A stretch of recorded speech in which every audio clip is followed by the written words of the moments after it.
If you don't know yourself intimately, how will you know what you really want? How will you know if a certain relationship structure really resonates with you or if you're doing something just because your partner wants to? How will you be able to communicate your true feelings to your partner? This is why knowing yourself is the most important part of being in relationship with others. And we're going to go into that more in this video.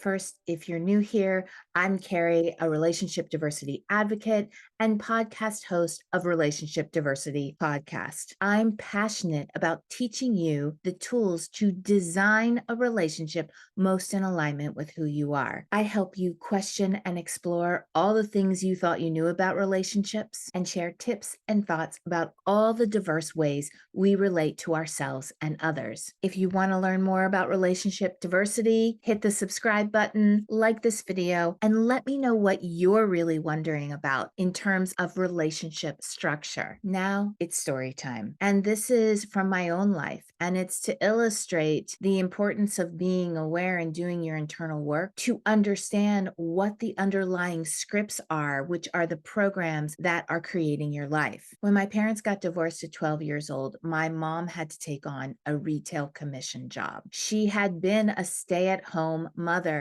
taking care of me and my three brothers. She loved taking care of the home. She was her happiest, making meals for us, doing laundry. And so to go from that experience to a retail position, which was incredibly cutthroat, it was commission based. It really changed who she was and how she could show up at home. So to go from what she loved to do to this job that she really struggled with was really challenging for her and challenging for me watching her go through this at 12 years old. She would come home every day. We'd sit on her bed and she'd count up her receipts. It was great when she made money, but in the times where she didn't sell a lot or there were a lot of returns, she would break down in tears. Now, me at 12 years old wanted nothing more than there to be peace in my household. And so I would do everything I could to make her feel better.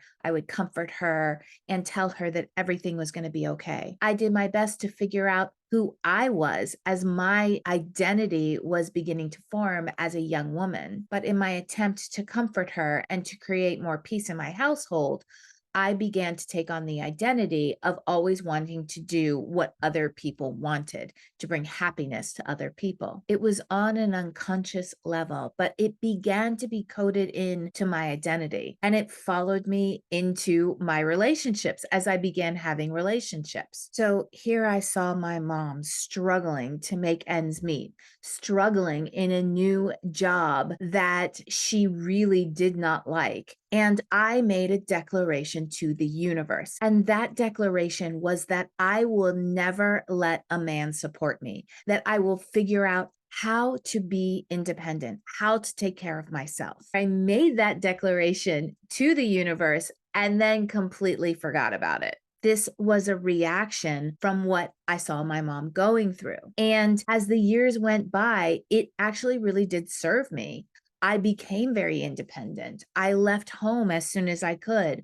I went to college. I moved directly up to New York City, had zero money for many years, but somehow made it work and found my way into a great career in the theater where I started making really good money. Fast forward to my first marriage with a man who I fell in love with. He was an intuitive healer, and he was very upfront at the very beginning, saying that his work fluctuated. And I was fine with that because my priorities at the time was to create a relationship with this man who I loved and I knew loved me. Unconsciously, it also made me feel safe because I knew that I was in control of the money and the finances. But I began to become resentful as the years of our marriage went on because I felt responsible responsible for our financial life. After our divorce, I dated someone else who, again, introduced me to a lot of really amazing things and was really important in my relationship journey. However, he didn't really make a lot of money. He was a writer, and I was fine in the beginning to create this home because, again, it made me feel safe to have control. Through our relationship, I began to feel resentful again and began to wonder why I always created men that I took care of. And this is where the deep soul searching came in and the deep knowing of myself. Because as I really searched, soul searched, went into the darkest parts of myself, I remembered that declaration that I put in the universe that I will never be supported financially by a man. And so I was at a choice point with this awareness. Do I go in and start to heal and know myself better and allow the wounds to heal?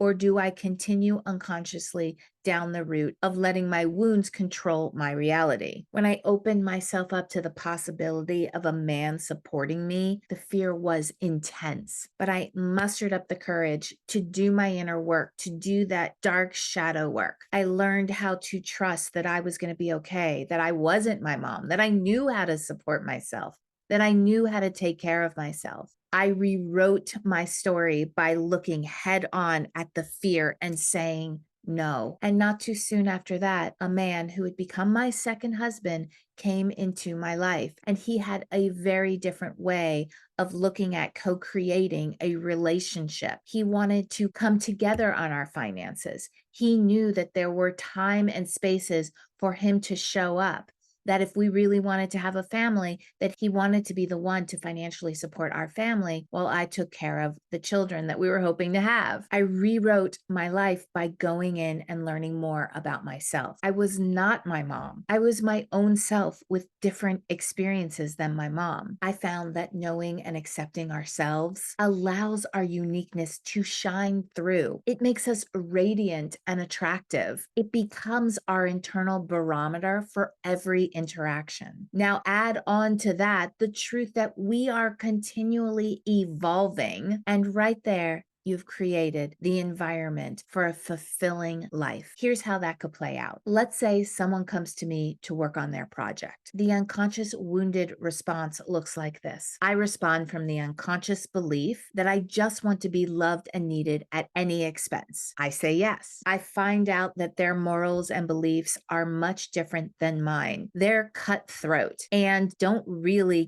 care about others. They just want to succeed. I stay with the project, but it wears me down because it is so toxic and doesn't align with my beliefs. I get sick and the person just decides that I'm not helping them and stops interacting with me. I feel like I failed even more and I feel even more unwanted. Now, if I am conscious about the belief that all I really want is to feel wanted and needed, and I am aware of that or conscious that that is something that is going on within me, then this is how the conscious response can look. The person asked me to work on their project. I look more into the project. I learn about it and learn about the person. Something doesn't feel right to me. I use my intellect and my intuition married with what I know about myself. I'm working on feeling wanted and needed by me. And so I'm less needing it from the outside world. And I'm continually cultivating the relationship with myself. I check in with my internal barometer,